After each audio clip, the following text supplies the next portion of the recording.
livrer mes pensées par rapport à la religion Sanatana Dharma. Et quand on va au temple, certaines personnes peuvent demander ce qu'ils veulent de Dieu en termes de moi je veux ça, je veux une voiture, je veux ceci, je veux cela, je veux un bon travail, s'ils étaient au chômage, s'ils étaient pas encore propriétaires, ils vont demander une maison, ainsi de suite. Mais, et ça c'est normal, beaucoup de gens vont demander ce genre de choses. Mais moi je pense que ce qu'il faut faire quand on entre dans un temple, il faut visualiser, ça c'est le mot-clé. Visualiser la divinité qui est là, par exemple, en termes d'énergie, en termes de vibration, et non pas en termes de forme. Hein. Ce serait mieux si on peut visualiser en termes de vibration, parce que tout est ombre, tout est vibration, tout est son. Donc, le mantra, c'est une science du son. C'est vraiment la science du son. Au-delà du sens qu'il peut avoir un mantra, il s'agit de, par exemple, il y a des mantras qui n'ont pas de sens, comme Krim, Rim, Glim, tout ça. Enfin, il y a des mantras qui n'ont pas de sens, mais c'est juste, ils ont un effet vibratoire bénéfique sur la santé, sur le mental. Donc, à mon avis, c'est pour ça on a cette... quand on entre dans un temple, au lieu de focaliser sur l'aspect extérieur de divinité, par exemple, supposons que vous êtes devant la divinité Kali. Vous voyez Kali et vous pensez pouvoir demander à Kali en tant que tel, c'est-à-dire avec sa forme. Mais moi, je vous conseillerais plutôt de voir une sorte de pilier, une sorte on va dire, une sorte de lumière, hein, une sorte de lumière, mais qui représenterait plutôt l'énergie de Kali. Si vous êtes devant la divinité Kali, il y a une énergie dans l'univers qui est représentée par la forme de Kali. Et cette énergie qui est dans l'univers s'appelle Shakti, donc s'appelle énergie, quoi, énergie vitale. Donc, imaginez plutôt cette énergie vitale qui est dans l'univers. Non pas sous forme de Kali même, mais sous forme de lumière, sous forme de présence d'énergie devant vous. Et vous le voyez, vous voyez les lions bouger, les lions, le Wagner sur lequel est assis Kali, bouger. Vous voyez Kali avec un aura qui est tellement éblouissant, tellement splendide, tellement fantastique. Et donc, il faut visualiser cet aspect énergétique, l'aura autour de Kali. Les lions qui bougent, carrément, vous sentez la présence de la divinité devant vous. Donc, en fait, c'est comme si Kali est sorti de la statue, elle est devant vous. Et c'est ça la technique de sentir la présence divine. Visualisation. À travers la visualisation, vous sentez la présence. En fait, comme toutes les énergies sont dans l'univers, vous ne faites que télécharger, en anglais download, vous ne faites que télécharger ces énergies qui sont dans l'univers et qui sont représentées par autant de statues que possible dans l'hindouisme, c'est-à-dire l'énergie est donc représentée par Kali, l'intelligence et le pouvoir d'enlever les obstacles par Ganesh, et Muruga, c'est la force qu'on a besoin de contrer nos ennemis, toutes les jalousies qu'ils ont autour de nous, dans la famille et ailleurs, chez les amis, chez les collègues, dans le travail. Que voit-on pas dans ce monde de jalousie, Hein, les gens sont tellement tourmentés par les hommes, plus que par d'autres choses en fait. C'est les hommes qui font beaucoup de mal aux hommes. Du coup, vous avez autour de vous tout le temps, vous dépensez beaucoup d'énergie à combattre toutes ces ondes négatives qui émanent de vos collègues, de vos amis, de ceci, de cela. Quels plans qui sont derrière la tête, qu'est-ce qu'ils sont en train de comploter contre vous, quelles ondes négatives, tout ça. Bon, tout ça, vous n'allez pas éradiquer. Donc, c'est pas la peine de laisser entrer toutes ces appréhensions dans votre tête. Après, ce sera pas joli, quoi. En fait, c'est comme si vous avez le mental, c'est une boîte dans laquelle vous mettez un certain nombre de choses. Ok? Si vous mettez que de bonnes choses, le mental, sera un jardin fleuri. Vous voyez? Si on met, on va mettre toutes les appréhensions qu'on a, même si elles existent, et vous le voyez physiquement, vous le sentez, mais ne pas le faire entrer, c'est notre technique d'éviter toutes ces conneries qui polluent notre atmosphère intérieure, mentale. Donc, à mon avis, premier point, quand vous entrez dans un temple, regardez plutôt, visualisez plutôt la puissance que représente chaque divinité. Je disais par rapport à Kali, l'énergie, l'intelligence et le pouvoir d'enlever les obstacles chez Ganesh, la force de contrer tous les plans que peuvent vous lancer vos ennemis. Ça, c'est très important pour les entrepreneurs, pour les gens qui travaillent, tout ça. Et donc, Muruga, il est vraiment utile pour tous ceux qui ont besoin de force. En fait, si vous voulez, par rapport à Muruga, on peut dire qu'il correspond bien à Gregasta, c'est-à-dire les hommes mariés. La période de Gregasta, on a besoin beaucoup d'énergie. Et vraiment, Muruga correspond à cette période de Gregasta.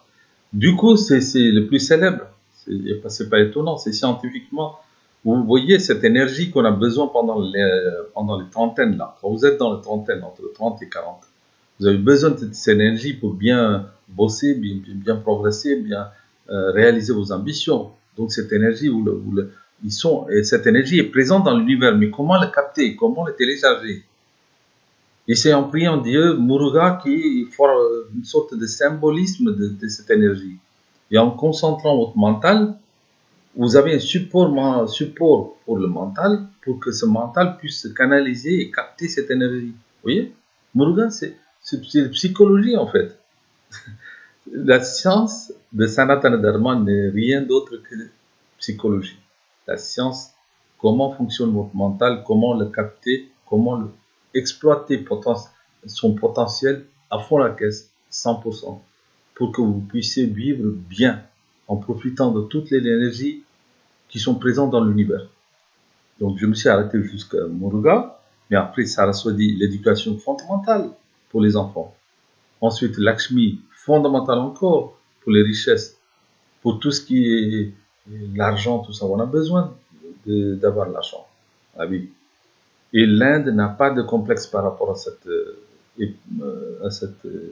aspect de posséder l'argent. Contrairement à ce qu'on voit en France, tout ça, on est un peu tabou. Mais l'Inde n'a pas de tabou. Il faut bien accueillir Lakshmi chez soi. Donc, il y a des chansons là. Moi, j'ai une jolie chanson que je suis tombé sur cette jolie chanson. Et je vous lis comme ça. Bhakyada Lakshmi Baramma Namammani Bhakyada Lakshmi Baramma Namammani Bhakyada Lakshmi Baramma Saubhakyada Lakshmi Baramma. Ainsi de suite. Hein. Je chanterai à part. En fait, c'est pour vous dire que on a l'habitude de capter ces énergies à travers le bhajan, à travers la concentration, à travers la méditation. Les Indiens, ils ont tout compris. Hein. Franchement, c'est pas parce que nous sommes Indiens qu'on va flatter notre propre culture. Mais véritablement, quand on voit toutes les autres religions, quand on voit comment ça fonctionne au niveau de... Moi, j'ai lu quand même Enfin, moi, je connais quand même la Bible, en tout cas, le Coran, j'ai lu. Et l'hindouisme, bien sûr, l'Upanishad, le Bhagavad Gita, Ramana Maharishi, tout ça, il faut le lire. Et quand vous avez lu depuis, bon, moi j'ai eu la chance d'avoir commencé la lecture à partir de 15 ans, en tamoul Bhagavad Gita. Je suis tombé sur un livre en tamoul de Bhagavad Gita et j'ai pu le lire. Et ensuite, Ramana Maharishi.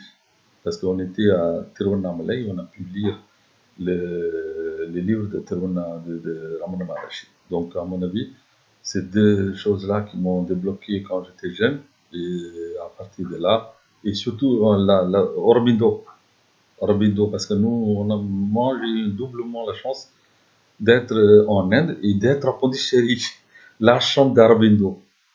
Aurobindo, c'est quelqu'un de fantastique que personne ne connaît ici. On dirait que beaucoup de gens ne connaissent pas Aurobindo. C'est égal à Vivekananda.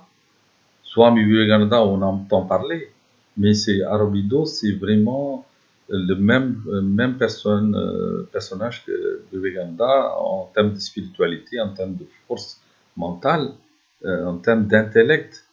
Il a écrit pas mal, il faut lire ses livres aussi. Hein. Je vous conseillerais vivement de lire ces livres, donc Aurobindo. Bien sûr, vous avez entendu parler de Ramana Maharishi, le grand sage Vivekananda, tout le monde connaît aussi maintenant, à La Réunion aussi, on connaît, hein. Beaucoup de gens en parlent. Shankaracharya, tout le monde entend parler, grâce à notamment l'ashram de Sainte-Suzanne. Donc vous avez une connaissance beaucoup plus maintenant sur la non-dualité. La non-dualité est bien connue maintenant. Donc, à mon avis, on comprend que toutes les énergies sont présentes dans l'univers. Revenons à notre sujet initial. Donc, je disais, Kali, c'est la force énergétique qui est présente dans l'univers qu'on capte à travers la concentration et la visualisation sur une image de Kali sous forme de lumière et d'énergie et de choses qui bougent. Vous voyez, c'est la même Kali, la forme, mais la Kali d'énergie vibratoire, faite des ondes. Vous visualisez un Kali qui est devant vous, mais un Kali constitué d'énergie, de vibrations, des ondes qui est là, qui occupe tout l'univers, mais qui est devant vous parce que vous avez prié, vous avez téléchargé, vous avez demandé à ce qu'elle descende au sein du temple. Donc, elle est là. D'accord? C'est comme si, parce que le mental, c'est une force qui, comme Advaita nous dit que tout est connecté, votre mental est connecté avec Kali déjà. Il suffit juste de prier et Kali apparaît, quoi. Il faut visualiser comme ça. Parce que ça a des bénéfices, même si vous ne comprenez pas, ça a des bénéfices psychologiques. Donc, si les Indiens, il y a plus de 5000 ans, ils ont tout compris, hein, toutes les méditations, ils ont tout fait, tout compris. Malheureusement, on nous a réduit à un niveau de bête, quelque part, pendant les colonialismes. Les colons, tout ça, nous ont redit un petit peu à un niveau de l'hindouisme m'a été mal compris. Voilà. Mal compris, mais même après 500, 700 ans, même après 500 ans, 200 ans, les Européens qui étaient là pendant 200 ans, à mon avis 2 siècles, les Britanniques, n'ont pas tellement compris. Parce que c'est pas facile. En fait, pour les autres livres là, c'est très facile, c'est comme un roman.